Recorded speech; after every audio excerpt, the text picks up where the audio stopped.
Hey, what's going on, fam? It's Ellie Jair back here in the cave. Just going through some notes. Got a chance to sit down and watch the Vengeance pay-per-view. Not a bad, not a bad pay-per-view. I got to tell you, I really enjoyed the build-up with the Waller and Braun Breaker.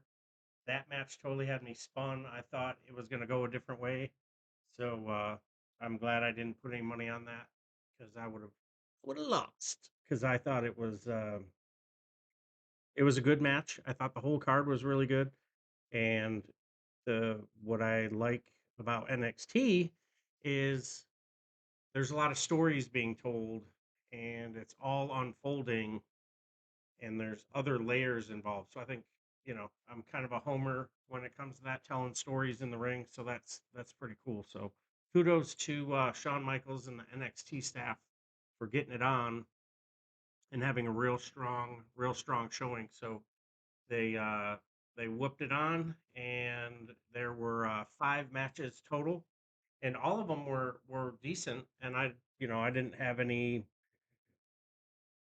huge expectations other than the Carmelo and Crews match because Crews has been on the main card, and it's sort of been like a start and stop with him down at NXT. So we'll see what happens because that match was something. The best way to put it was something. It was more of a coronation, maybe would be a good word, a coronation for Carmelo, and I don't think we're gonna see him and Cruz touch again. I think he'll go after Braun, and then Braun will be up on the main card.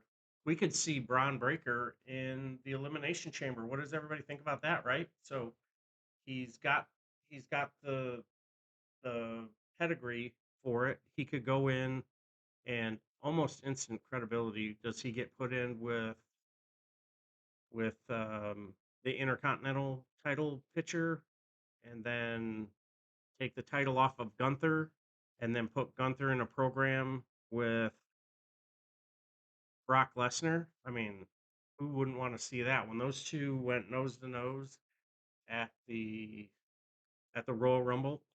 Talk to me, Goose. Who didn't have goosebumps, right? So Gunther, I posted a picture on Twitter and on Instagram.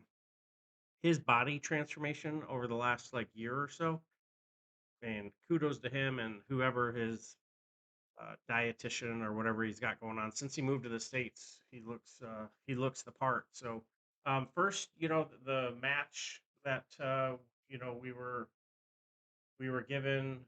Um, I thought for sure we were gonna see something else, something other than what we ended up getting. But we got a bunch of really good matches, and super impressed with everybody that got into it. So Wesley and Dijak, they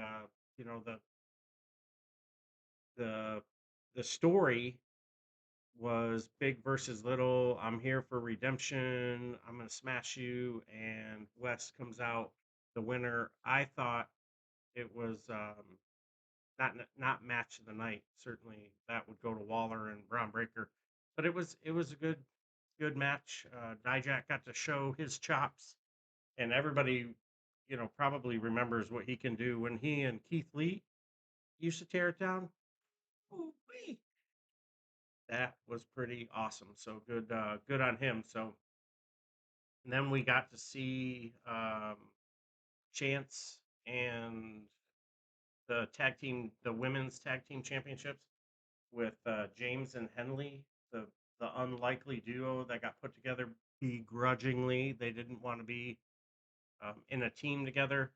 There were some kind of choppy parts in the match, and you could tell the the theme with all of the wrestling companies that the women athletes, the superstars and wrestlers, they're just not getting the mat time, and it showed a little bit with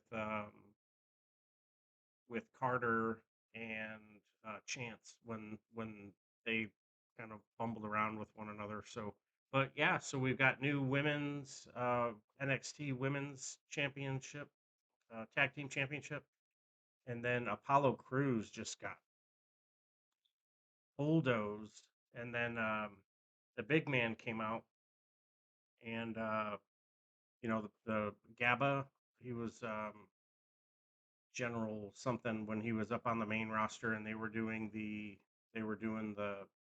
Fight Club type thing, and he shows up, just thumps Apollo Crews, and that was that was a done deal. So now Carmelo can focus on becoming the world champion.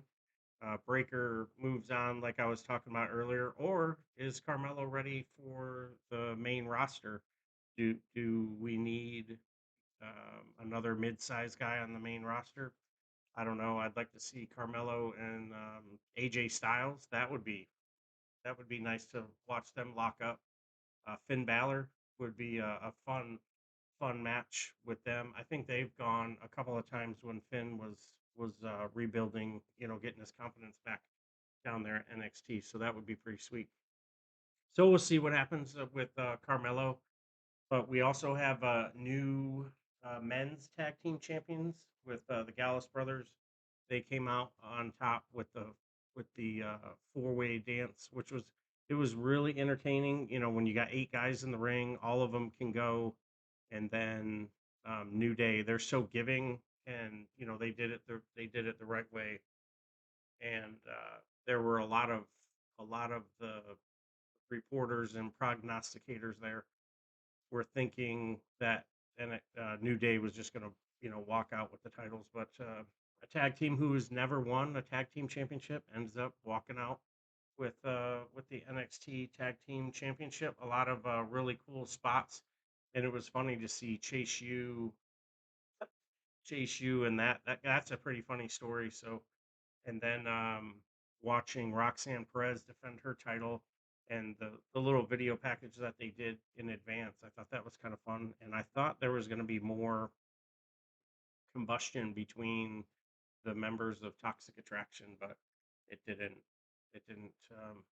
It didn't come to that. And then, of course, you had the Braun Breaker and Grayson Waller for the title. And when Grayson Waller got on top of the cage and got suplexed down to the mat, my goodness, that was a big bump. So kudos to those guys. They're probably sitting in an ice bath, trying to walk again. So kudos to them. I'd like to have been a fly on the wall when they walked back to Gorilla and said, "Hey, great job." Grayson Waller could be another one who's going to head to the main roster because he definitely has the chops. But just like what Apollo Crews said when he got back down to NXT, he was like, "Oh, I have unfinished business." So all these guys want to have a couple of title reigns, and a couple of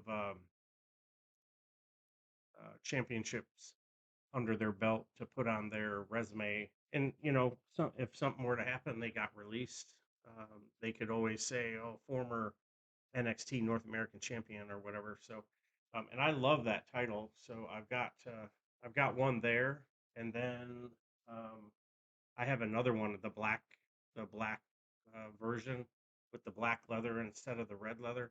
I really like that one too. So I moved the titles around depending on what's going on. So kudos to everyone at the match, at the card.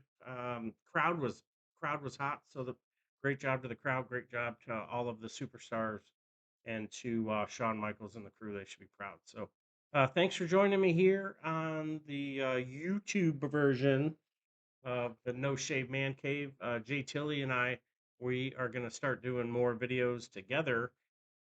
And so if you have an app that you like to use more than others, we have a version that we're going to try, see how it goes. And hopefully, the fans, the fam, enjoy it. And, let me know what you think. And we'll see you on the floor.